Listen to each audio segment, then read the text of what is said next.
on down to the tavern for trouble and for fun, and to talk about the old prophecy. And we all sing songs at the tavern of the fights that we have won, and we dream about our next victory. Come away, adventure calls today, and tomorrow we'll tell of our tale. Come away, we'll see that dragon slain, but before we go, let's drink one more ale.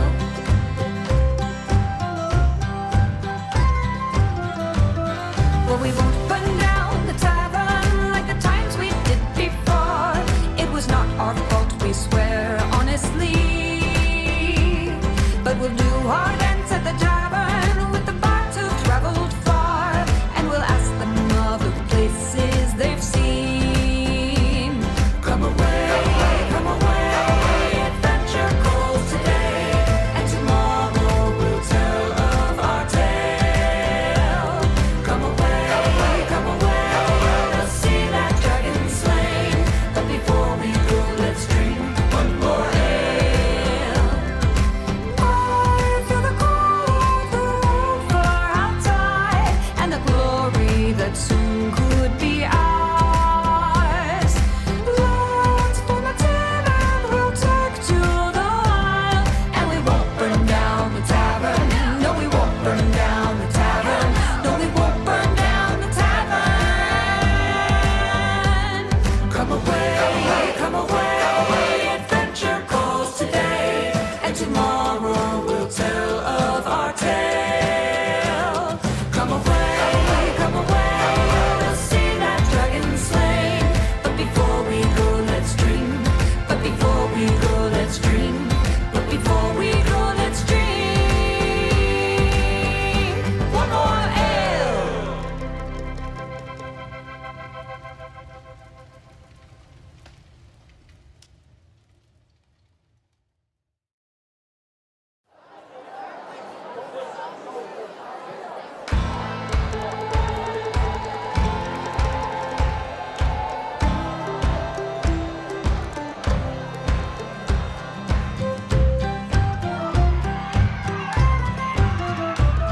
We've come on down to the tavern for trouble and for fun, and to talk about the old prophecy. And we all sing songs at the tavern of the fights that we have won, and we dream about our next victory. Come away, adventure calls today, and tomorrow we'll tell of our tale. Come away, we'll see that dragon slain, but before we go, let's dream.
Hello, welcome to Office Hours.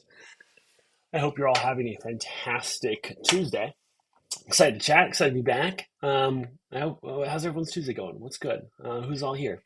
Um, we have a bunch of stuff to cover, and of course, leave plenty of time for questions that y'all have. Um, let's see. We'll be talking about the new PDP. We'll be talking about a secret surprise, the new GM profile, the new hire a DM page, the new become a GM page, the learn to play D&D, the 300 blog post update, pay up booking test, um, application, Darrington Press, Magify messages, and CRO. Okay. Um, Andrew Popwich, yes, hello, coworkers. We'll dive right into it. The new PDP page is still testing. It looks like it's winning on signups. It's winning just a little bit on conversions. It's kind of swung back and forth. We feel we might need a little bit longer to get statistical significance. One of the things is around 20% of GMs never updated their game templates. So those games do not show in the test. Um, if it still seems flat, the next thing we'll probably do is we'll maybe exclude those games through both experiences, or maybe force we'll show those, but they'll just have empty fields um, in a next test to see is it the inventory that's maybe causing us not to get to statistical significance fast enough, or is that what's kind of swinging it where it's like a smaller win. Usually after the weekend, it's winning by like a 76% chance to actually beat out the control. But as the week goes on, it kind of goes down again. So we're waiting to see how that plays out. But I do think that the new PDP will be a step in the right direction, and I do think it's going to end up converting more. But we're just going to continue to watch it. Um, if you're new here and you have a question, remember, or if you want to ask a question, you just type question in all caps and then your question. It helps me view your question easier in chat. Now, a lot of people are like, what are you saying, PDP? What's PDP? I'm sorry, I should have clarified with that beforehand. If you've been to previous office hours, you've probably heard me talk about PDP, which is product description page. It's a term often coined in e-commerce or purchasing, like the ticket page. That is the page, or you would call it your adventure listing. This is the page that players see from search, they click, and they decide to book. That is the PDP. So that test is still ongoing. If you haven't updated your adventures to the with the new required details, I would, because only half of new users are seeing your games. Okay, next, the new GM profile. So this hasn't launched yet. The new GM profile is we're going to launch maybe next week. Is likely into an A/B test, same like the PDP, and we're going to see if people who view the GM profile page, what is the rate that they also book at. So the more people we can find, I mean, the goal is to make a page that more people are likely to book after they visit it. Excuse me. So that is our goal with the new GM redesign. Now, Nina, our new product designer, who led this project, did some fantastic research. And the big thing is, players want to know more about their GMs, but GMs also like just putting the about and game style as two forms to fill out doesn't give GMs a lot of direction. The prompts are a big thing, and a lot of those prompts are designed by things that players ask that they want to know about their GM. So that's kind of how we designed that. Let's see. It's Friday. You're getting less impressions if you didn't update your game template to the new PDP requirements, because the test, if you're in the variant test, or half users end up in the variant test, not you, you're only new users are being shown the test. So if you're a new user and you end up in the variant B, which is the test, you'll only see adventures that have updated to the new requirements for the product description page. If you haven't, you're removed from that test. In the control, everything's visible. Okay. Next, let's talk about calendar. there's going to be a change to the calendar soon. We are doing kind of addressing some design debt with the calendar, and it's magicifying is usually when we update design language, but we're also just making some kind of tweaks. Instead of a drop down to see pending and active, you'll have little check boxes on the left hand side. But um, this is more of an update to our players. So if any players are watching right now, we are launching the player calendar soon as well. We have a Eric says he wants to lit roll my shirt. This is actually how the shirt was made. Yes, but we'll be rolling out a player calendar. Nina is working on this right now. We did a bunch of research. I think a handful of GMs were interviewed with this, along with a bunch of players. Did a big survey. The player calendar will be merged with the GM calendar. So if you are a GM, you'll also see the games you play in. There's some cool stuff we're doing with it, but it's a big project. So that is something that the team is currently tackling. Okay. Let's see. That's player calendar. That's GM profile. Um, we updated our hire a DM page. We used to have, like just the GM search. We still have that, but that doesn't have a lot of search engine value, right? And so the homepage kind of competed with that. So we've designed our own kind of like hire a DM, hire a GM page that will end up ranking in the top 3 positions for a hire professional dungeon master. Which is great. And that launched last week. We also updated the Become a GM page. Become a GM page was very sparse. Now the Become a GM page talks about all the features that StartPlaying brings to GMs, and it also leads you to the GM application. The GM application is something we did a test on. We had 2 cohorts, so there was a subset of users who applied and they didn't get the application when they decided to join as GM, and some that did. After that period, we looked at a bunch of data. We looked at how much money was earned, what was the average star rating, how many stars did they get, how many games did they run, how many players did they have, what was their reliability, tons of this. Overwhelmingly, we noticed that the application led to more committed dungeon masters, more committed game masters, led to a higher star review, led to a higher review rate, led to a faster game firing, led to a higher average price for games. So we have fully rolled out the GM application, and but it's only for new signups. As far as old signups, I don't know if there's anything we're doing that now. I know there's a lot of like semi accounts that like they haven't created a game yet. There's no plans currently to retroactively put those folks through an application, but as we continue to track the performance of the application, we might reassess that. Okay, let's see. That is the new PDP, the player calendar, the new GM profile, the hire a DM page, the become a DM page. Learn to play D&D. That is still a huge. A lot of new people come to the platform, and I feel like they weren't around for Starter Set, or they didn't catch any information when we talked about Starter Set. Again, what we learned in Starter Set is that players want learn to play games. What players have trouble with is finding them, and that's because GMs will use titles that obfuscate what they're running to a new player. If you say it's the curse of the crystal sword, a new player has no idea what that is, and they're not going to join that game from the research we've done. But if you name your adventure, learn to play D&D, they're more likely to click on that, and they're more likely to book that. If you make your game as accessible and as welcoming as possible, they're more likely to book that.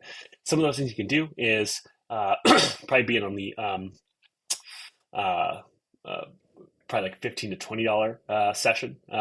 If you do 15, I said like you should probably limit your game to 2 hours. Another big thing we saw is new players, they want to play, but they don't understand that they want to play for a long time.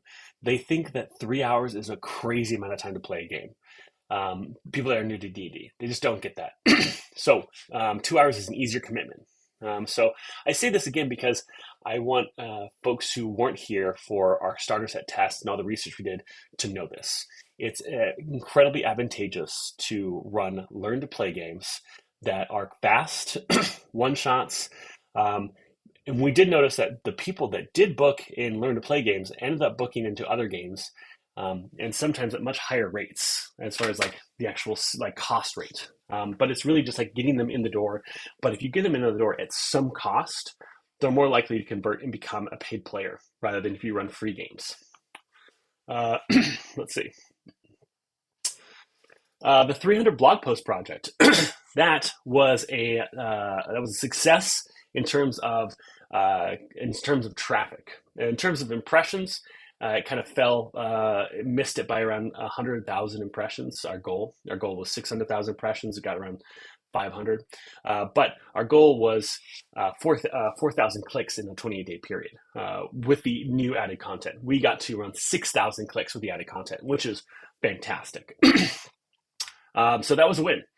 But now we are going to be tracking, does that actually lead to conversions over time? So that's going to be more of like in 3 months from now, we're going to look back and see, hey, people whose first touch experience with us, aka like the first time they came to start playing, was the blog. And if we can see that like, hey, that's like 3%, 4%, 5%, if we can see that went up over time, then we're going to prioritize a lot more energy into the blog as well, because it's a good place to grab new users. Okay. Also, if you do have questions, remember to type question in all caps so I can quickly see it when I'm browsing chat. But while Pedro has a question, is there a report that consolidates this information? Yes, it is the GM newsletter that Sarah puts out about every other week or every 3 weeks. The pay at booking test. This is something that we are currently working on. The pay at booking test I talked about 2 weeks ago. We're hoping to launch it by the end of this month. The pay at booking test would only be for new users. So if you already have an account, you've already booked, your current players won't see this test. But the idea is, if someone signs up for an active game, someone signs up for a pending game, they're charged when the moment they sign up for that game. And of course, they can still get a refund if they cancel within 24 hours. And usually, if like they just don't know how the system works, we'll eat that first refund if they even try to cancel within that first 24-hour period. If we realize they don't want to be a customer, that's fine. But we're going to start doing the charge at checkout test. Our goal is, hey, do we see more people on board because of this? AKA, they like get in games, they're charged for those games, and they play those games. Or are we going to see a higher level of refunds that outweighs our current process, which is pay at time of service? So that's what we'll be measuring. Let's see. Nice pronunciation on Pedro. Wonderful. Okay. The pay booking test, GM application. Team Darrington Press did a fantastic job as a partner with us. They absolutely annihilated our latest event with Daggerheart. We put a ton of energy behind this on our side, and so did they. And it's one of those things when we have a partner that's like, I'm willing to put this much energy in, we're like, cool, we will match that. And so I'm huge kudos to the Daggerheart team. They were absolutely fantastic. Let's see. Nina says, I have a success story I'd like to share with you. Yeah, please put it in chat. Okay. Magicifying messages. I think some of you saw this update, but with the messaging side of StartPlaying got like a fresh coat of paint. We noticed that this actually led to new users having a higher rate of messaging via previous users. Our goal was to roll this out and not see an impact on messaging. So that was kind of cool. We saw more people use messaging. Let's see. Okay. And then we've been talking about this. Conversion rate optimization is like the next theme our team will be focused on, which is really exciting stuff. I think so many GMs and players are going to be excited around conversion rate optimization projects because they all kind of lead towards making it easier, faster, more solutions to getting to that first booking, to getting to that second booking, etc. Nina says, I applied 2 months ago to GM at a local store that runs tabletop RPG games. They reached out to me a month ago and asked if I had verifiable experience as a pro GM, and I showed them my SBG profile. Long story short, I GM'd at a small TTRPG event last Saturday organized by this store. It went great, and I'm proud of myself. But we'll also take it if you are as well. I'm super proud of you. I think that's exactly what the GM profile is also there for. It is a chance to show like, hey, this is you can see these other people have said I'm a fantastic GM. A lot of good social proof there. Okay. Let's see. Let's see. Next, we are doing another test on onboarding. So the onboarding is someone signs up for a game. Do they actually end up playing in that game? We know that it's anywhere between like 60 to 70% of people get into a game. There's this 30 to 40% of people that they fall through the cracks. There's a number of reasons for that. Sometimes like a player, had to cancel, or a GM had to cancel, or a GM had the game set as active, but it's not really active. They just have it listed as active, and they continue to cancel every week. Things like that. So we are going to do a test that is kind of like the first exploration into like a recommended GM badge, and we're going to see if that works. So what this is it's going to say, hey, when you view the profile, like these GMs are recommended for you based off of, like there's 30 different things that it's based off of. If we see more players book with those GMs, and then we see that onboarding rate continue, then we're going to build out a tool that says like, hey, here's how to get to there. Here's actually how to get to this recommended status. And this is what we actually see as the impact. But we don't know if we add that, if it's going to actually change anything. We've talked to some people, and we've heard it work for some folks and then not work for others. And we also see players all the time are booking with GMs that have no reviews. So we know that like people don't book for only things that have social proof. So I don't know how much it's going to change user behavior. But we're going to test this, and we're going to figure out if it works. And then we're going to try to figure out how to make a path around it so GMs can like figure out how to be in that top spot or in like that recommended GM. And I think most people that show up to office hours already are. But I think a lot of people who aren't taking it serious as a pro GM, they're not like responding to their players, they're not being professional with their gaming, likely won't. But we're going to see how this works out. So this test is still being worked on, but it's probably something we'll be launching end of the month or maybe early July. And it'll only be for new users. So I'll keep you posted on that. Let's see. Let's see. There's another one I had. Here we go. No, this isn't it.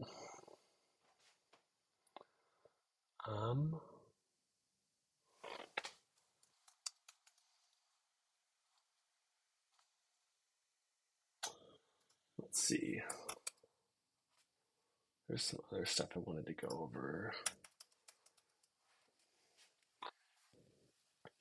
Okay.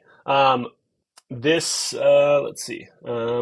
This recommended system uses number of, it does this cool thing where it takes in data, but the farthest day out it took in data becomes the least important, and the most recent data becomes more important. So as it continues to like go, the most important thing becomes less important as more new data comes in. But it's on everything from transactions to requests to refunds, sessions, free sessions, number of seat fillers, number of messages, referrals. There's all these things that go into it. And so what we did is we did this, it's called a random forest, and it's essentially like an algorithm or a modeling system. It allows us to say, hey, these are the things that we want to measure. This modeling system helps us predict the likelihood a game will tilt or a player will end up actually playing the game. A random forest is a type of machine learning, but it's like very, very old, like very old. It's like 15 years. And it's because most machine learning now is a black box. You can't really see what's happening in it. You don't really see how it actually decides on things. Random forest allows you to see like how these decisions are being made, so you can tweak it so you can get a more exact outcome. Let's see. And we looked at a bunch of stuff. I wish I had my notes. I don't know where they went. Let me check real quick because we were looking at a bunch of stuff. And there were some really cool outcomes I wanted to share with all of you. Let's see. Nope.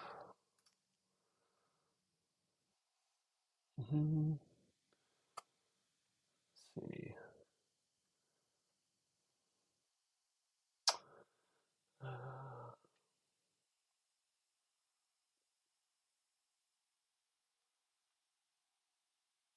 There we go. Modeling. Okay. Um, so here's some stuff that we learned from the modeling that I want to share with you. Some things that indicate a game is likely to happen or a player is likely to end up booking with you, or being charged by you. So having one request in a game definitely snowballs a game. Those games, like on average, or more than on average, will end up firing. So if one person requests your game is much more likely to fill, which obviously that makes sense. But the rate is like something like 80%. Um, the more open games you have, the less likely you are to have a game that books. So if you have 20 games listed, but no one's playing any of them, you're less likely to get a booking. If you have less games listed, you're more likely to get a booking. We got some questions. Um, when you say you see players sign up for D&D, well, they sign up for a game, not D&D, with no reviews. Are the majority of GMs cheaply priced? Could that be the reason? So there's actually something that we noticed here that I'll talk about. If your game is around $15 or more, it's highly likely to book. There is no higher likelihood if your game is cheaper. Um, let's see. Remember to use exclamation all caps for the question so I can see it. Um, Simple Fox, does that count if free player friend? No, but having a seat filler is the second most likely indicator that your game will begin to fill up. So it goes like, if someone books in your game's highly likely to fill, right? If you have a friend in the game as a seat filler, it's still likely to, but not as likely if someone books in it. um, let's see. But having more games listed without having anyone in your games is bad. So listing a bunch of games is not a really strong method for recruitment if you're brand new. Focus on like 1 to 3 games rather than trying to get a game for every day of the week. Build up. That's what we saw in the data. Let's see.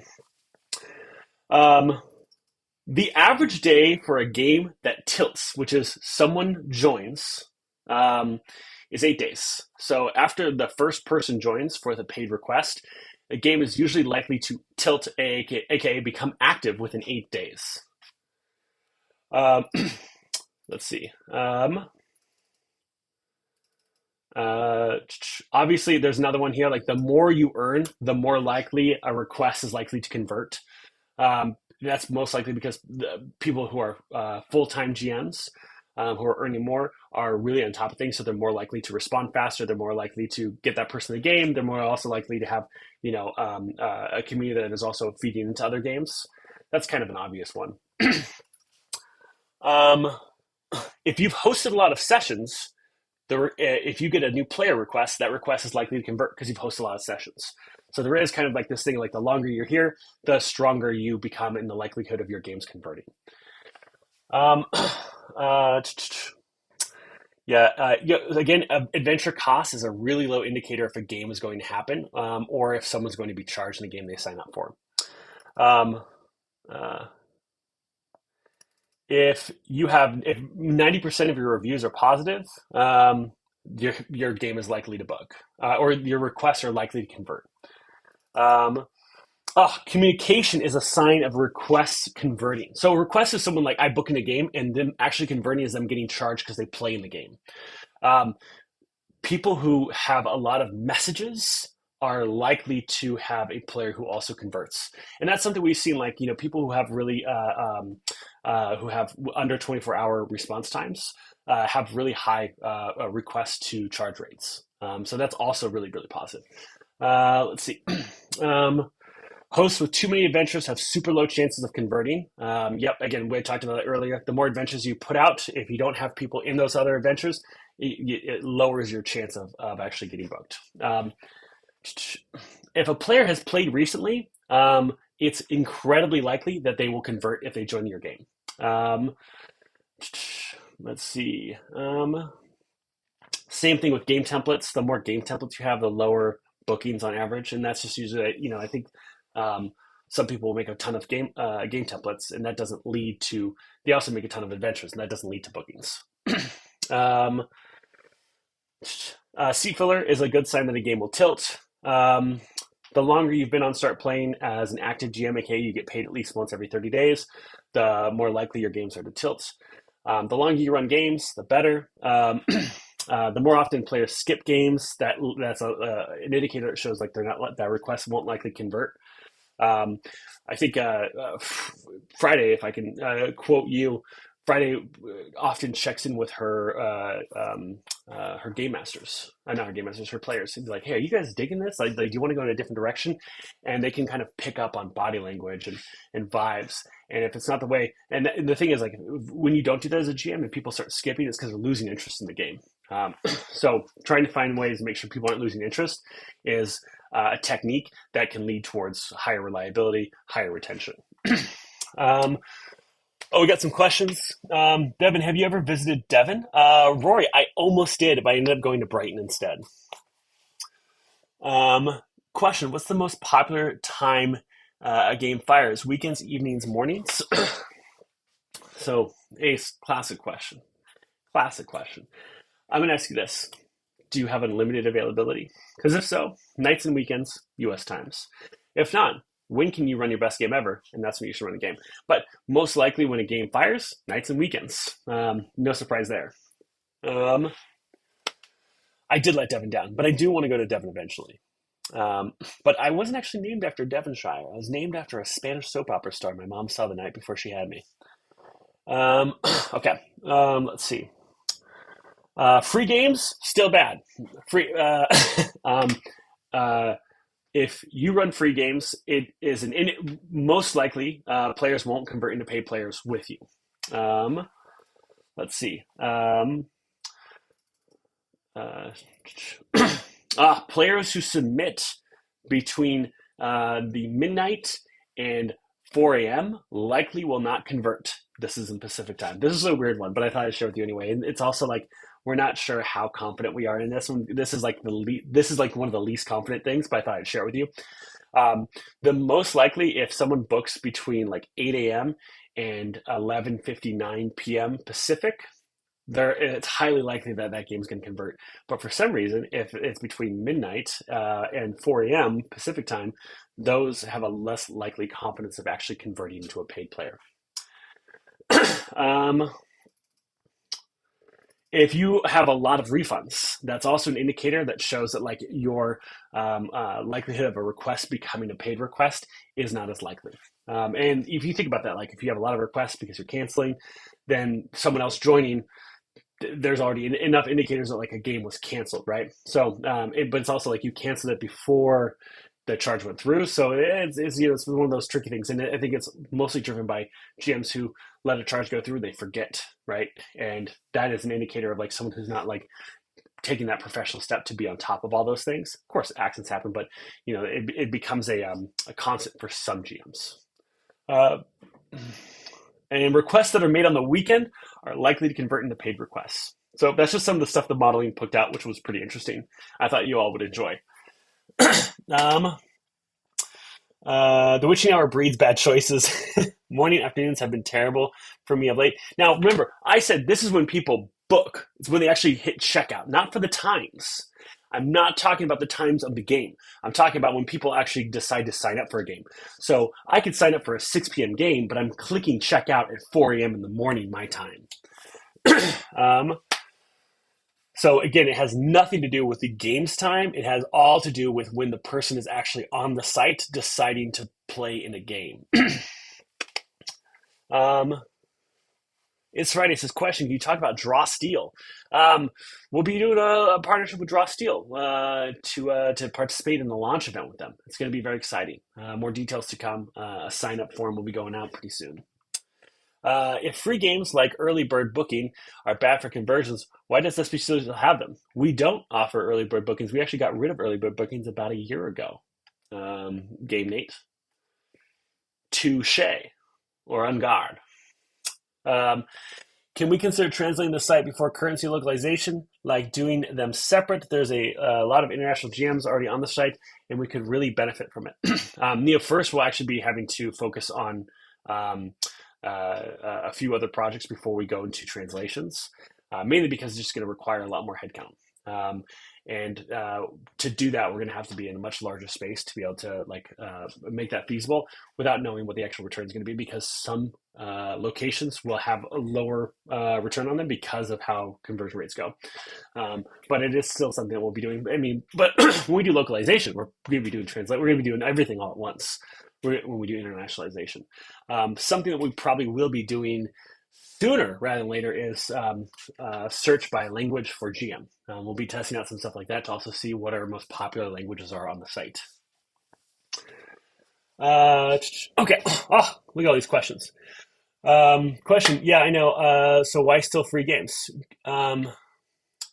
If free games like early bird booking are bad for conversions, why does the SPG still? SPG Nate, I understand your question. Yeah, it's one of those things where, like, I think, I don't know if we want to just get rid of free games altogether. But I know they still have a place. But I don't know. That's definitely like a bold decision if we wanted to get rid of free games. We'll probably think on it. We'll probably assess it more. But right now, there's so many other things we can do that can influence a game likely to book, and that's still on the GM side. And if a GM is going to run a paid game, they're not really going to affect. They're not going to affect paid game GMs. Sorry, Game. I didn't understand your question the first time, but that was a great question. I talk about things. Tax question. Last year I made more than 600 from hosting games, so I didn't have anything special to do with my taxes. This year I'll go over. Do bookings take out taxes? No, because you were 1099. We don't take out any taxes. We don't withhold any taxes. That's only with W-2s. A W-2 is where you're an actual employee of a company. A 1099 is when you're a contractor. As a contractor, which means like you're a freelancer, you'll receive a 1099 form. If you make over $600, you'll actually have to withhold your taxes yourself. But you'll also be able to write things off to reduce your tax liability. Ash question. I run multiple games at different times, but the rule against posting more than one template at once limits how many options I can show. Is a way to fix? No, listen. Players won't book those games. What we've realized is players see that, they think it's scammy, and they think that there's something going on here, and they don't trust the site because of it. So that's why you have to decide the thing is, you have to be passionate about what you want to run. You have to be committed to it, because players don't want to sign up for, two sign up for Ram of the Frostmaiden and one sign up for Vandelver, and you say, oh, sorry, I got more signups for this one than the other one, so you're SOL. Players want to sign up for a sure thing. So that's why you have to decide the sure thing you're going to run. Let's see.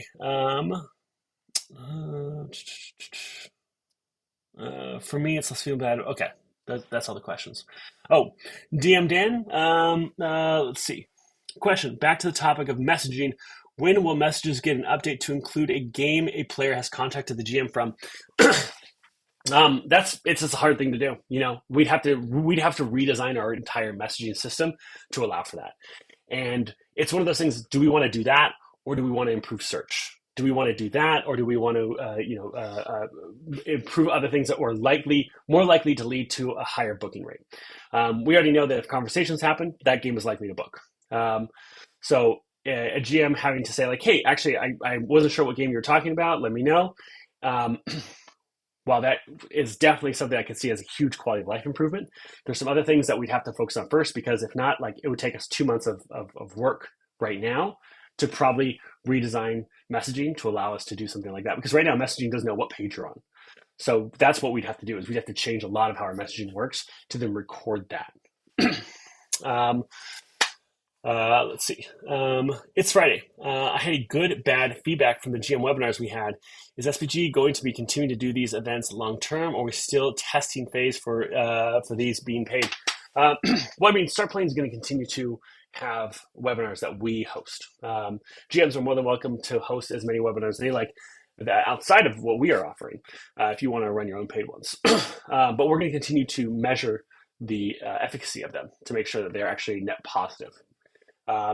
And when they aren't, we'll retire some and we'll do other ones, or make changes as necessary. Ace question. There is no Strahd art in the art folder, but I see a lot of promos with him in that edited wizard art. Should we report these? If they are not approved start playing assets, yeah, you should report them. Word question. Dead or living, who would you most want to have dinner with? My grandfather. It's Friday. Cool. Just wondering if y'all were okay. Great. I think that's it. Let's see. Oh, we got so much time left. Do we have any more questions, y'all?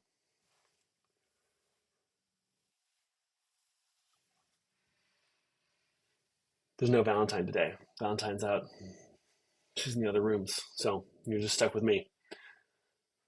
Someone had asked about the photographer at a Gen Con. The photographer we were talking to ended up not being able to work out, so we're seeing if there's another reference because we have a buddy of mine who is kind of like pre-trusted with the team, and we're going to see if he can do it. And if not, we'll kind of update you on anything that changes. Uh, let's see. Um, Question: would it be useful or possible to show how many players a GM is running for at any given time as part of the profile type thing? Maybe that's something we might explore in conversion rate optimization sprint. Like, does that drive more players? I assume it would drive certain players. I assume other players would be like, nah, they run too many people. I want a GM who's more focused on me. So I think there's a lot of stuff that can convert for some players and not for others, and I think that's kind of an interesting use case. How much in the Stripe processing fee? If I wanted a campaign to have a $10 cost, including Stripe fee, it's pretty variable, so you can't get it to an exact $10, depending on where people are. Um, let's see. Question: how do we run our own GM seminars? Andrew Popovich, there's a feature on Start Playing when you go and create a game listing, you can go ahead and choose workshop, and you can go ahead and just create your own game template for what you want to run. I talk about things. Question: I hosted a Daggerheart game with the current promotion. What does that promotion actually do for the players and GMs? I talk about those things. I'm sorry, I don't understand the question. Can you rephrase that? Um, it's ready. Is organized play for conventions that some of the SBE is interested in doing in the future? Some publishers do this themselves with their community manager, but it's a very slim pickings. I think that is really something what the publishers would have to champion. And if they came to us and said, like, hey, we would love to find players to, GMs to help with this, I would absolutely like to facilitate that. But as far as organized play, I don't know if that's something that Start Playing is going to tackle without a very invested partner. Um, uh, I talk about things like the special event going on. Like, what does it mean to host something that you're part of? So, um, I talk about. I mean, I talk about things. So, if you signed up for the event and you were picked, you got access to Daggerheart 2 weeks before anyone else. You got early access, and you got a free PDF of the game.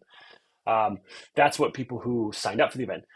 Anyone else who participated in the event just is participating in the launch around it because Daggerheart and Start Playing did a pretty big marketing campaign around the launch to get people into play. So I guess the things you got is you got players that came to Start Playing because they were excited because of the joint co-marketing from it. Your players got an amazing experience with you. I think that's what you're asking. You can respond back if I still didn't understand your question correctly. Um, uh, Theater of the Mind Flayer. Any insights on GM's promoing a one-shot campaign in a specific setting adventure versus promoting something that's more Daggerheart-esque? Get a group and choose setting adventure. So you mean like? Well, I'll tell you this. Players don't like to book things that aren't clear because if you say, if you say, hey, I'm going to run a game, and you can tell me what kind of game you want. And someone comes like, I want a gritty fantasy game. Someone's like, I want a high fantasy game. And then someone else is like, I want a cozy, rustic fantasy game. Well, you have three people and you can't please all of them with the different styles they're asking for, the settings they're asking for. So that's why you need to be the opinionated one. because then people sign up for those types of games that you're advertising. So I'm going to run a rustic, cozy fantasy. People who like that are going to sign up for it. So I guess that's what does that answer your question? I'm not sure if I'm not sure if that was what your question was. Um, uh, any research or efforts into getting back lost players, as in people who are bad initial experience bounced, but we're willing to give SPG another shot, weeks, months, years later. Getting it, not currently. We have a pretty decent what do you call it, resurrection rate. So and we have a killer what do you call it, retention rate. So the focus on new players is a better use of our time than putting more into what do you call it, retention and into resurrection, because we will still drive higher long-term growth with new users, and so that's why. Because it's kind of like this. Think about like if we spend $1,000 and we get 10 customers, right? That's $100 per customer. And then only 8 of those customers end up becoming long-time customers. So essentially, like that's $120 per customer, right? Then those 2 customers that you didn't get you didn't get any back on, but you spent $200 each. You could go and then try to do remarketing campaigns, Facebook, Instagram, all that, to retarget them. But then now instead of spending $100, you spend $150 to maybe reactivate them. People that are likely to convert are likely to convert. People that are less likely to convert, you have to spend a lot more money to make those people convert. And sometimes that more money just isn't worth the return, rather than if you had focused that money on new users. So you likely could get 3 new users for the cost that it takes to resurrect an old user. So that's why we have a lot of like standard things like our events are great opportunities to resurrect users. They can email, try one of the hottest new tabletop RPGs that's out there, Daggerheart. That resurrected a decent amount of users, but so did other events. So we'll do a lot of organic stuff, but we won't pour a lot of marketing effort into resurrected users. Now, there are some other things we do where we interview people, like what happened with their game, to kind of know what's happening, and that's leading a lot of our product decisions. That was a mouthful. Gaming, I hope that answered your questions. Jet Cart, question, bouncing off the other guy, how are the booking rates between campaigns and one-shots? Do players prefer drop-in or drop-out style of one-shots? Players prefer campaigns. One-shots are still popular, but most bookings, about 70-80% of daily bookings are for campaigns, and 20 to 30% are for one-shots. But one-shots are a great way to get people into a game, especially if it's a system they haven't played before. I was talking a lot earlier today about learn to play D&D. If you follow those simple rules, you're likely to book that game because there are those people looking for it. But when you obfuscate things with a lot of terminology that new players don't know, it keeps them from booking. DM Dan, let's see. Coming from an events background, I always did a wrap-up or analysis of the event afterwards to improve the next event. Well, SPG, we do that with all our events.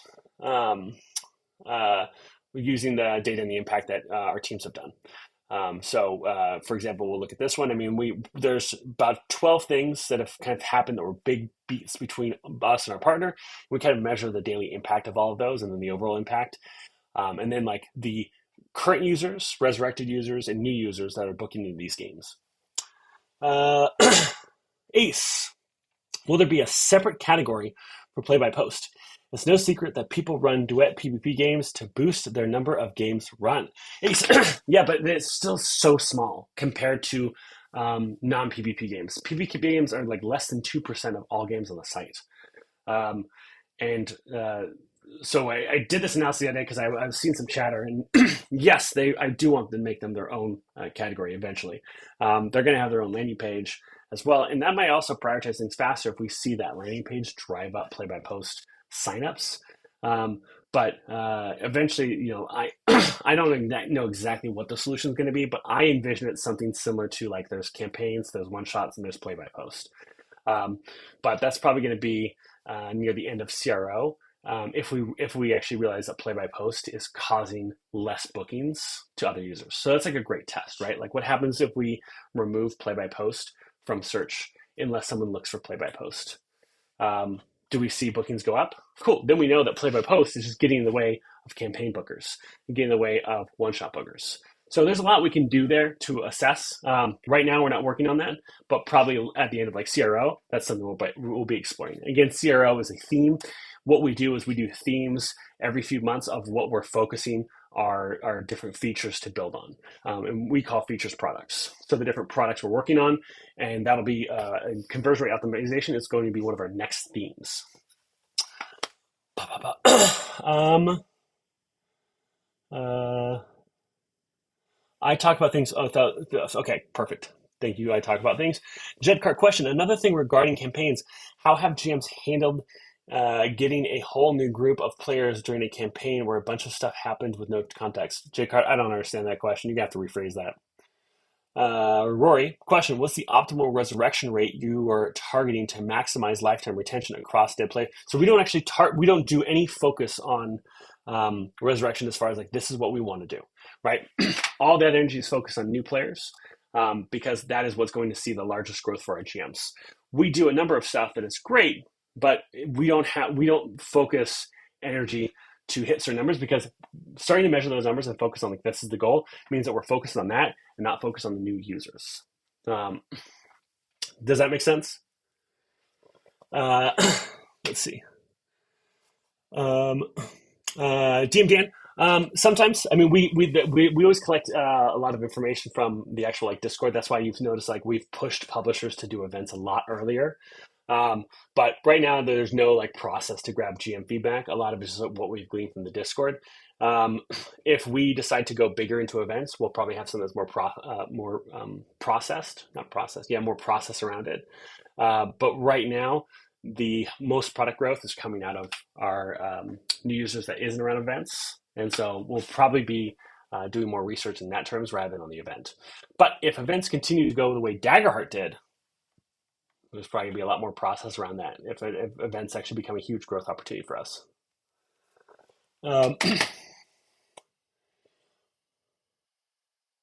Jet Cart, sign up for the onboarding. Sounds like you're brand new to the platform. And I'll tell you what, the most beneficial thing you could do is sign up for the onboarding.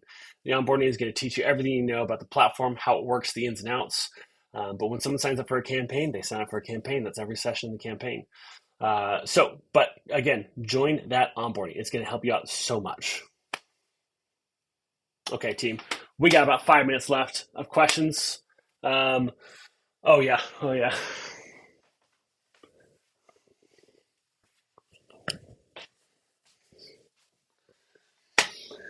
Okay.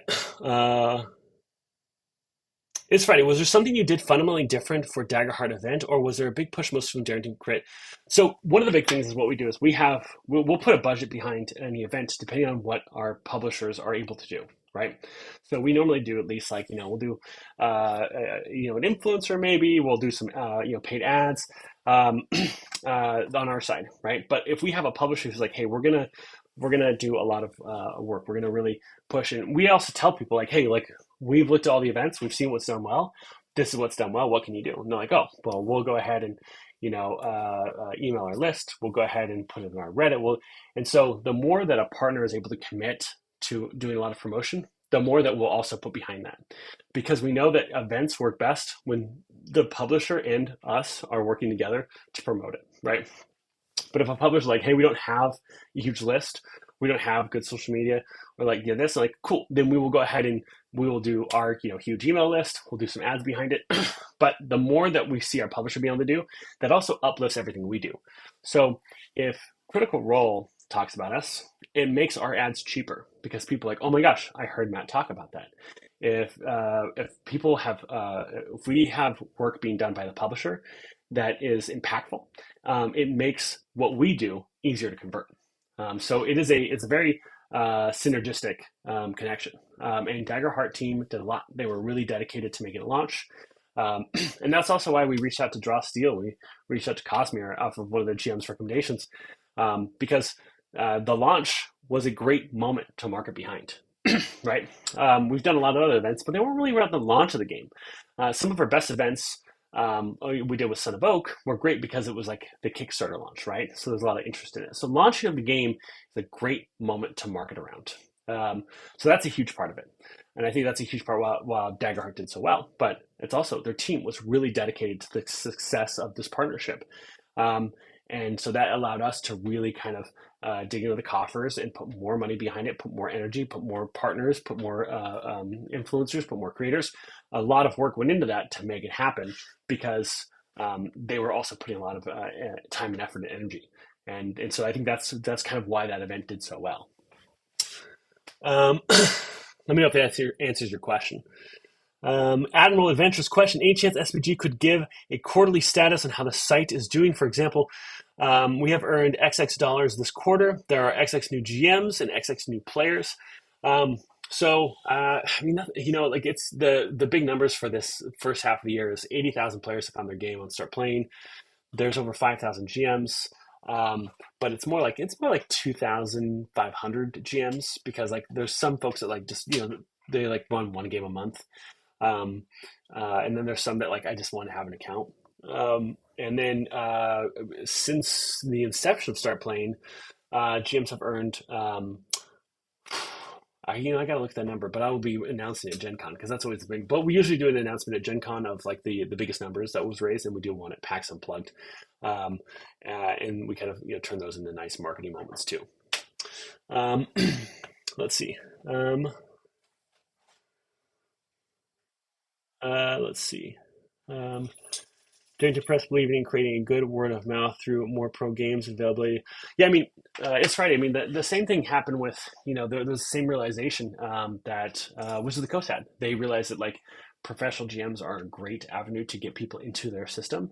And they believe in that. That's why they partner with us. That's why most publishers partner with us because they know that a person's experience with a professional dungeon master or game master on average is going to be really positive. And so aligning their game with it and that experience is something that they look for. But not every publisher has the resources that Darrington does. And so that's why we also have to be very, careful with our time. We have to put energy where we know it's going to maximize the most benefit for our game masters. Let's see. Okay, we got about 2 minutes left. And then we're going to wrap here, team. Valentine. Moss here. Came back.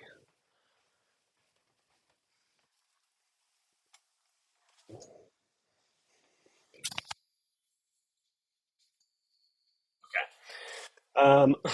Any other questions?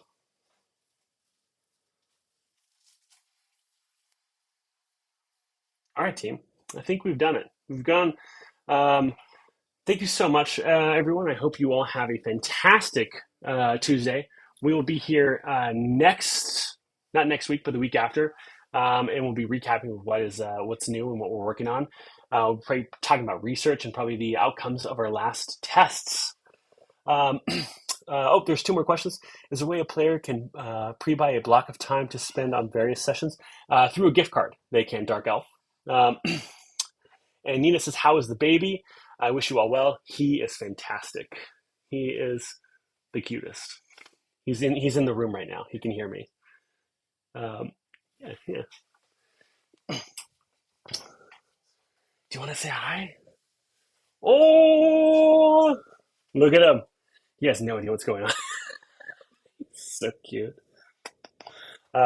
Yes, this is little baby Levon. Say hi to all the game masters.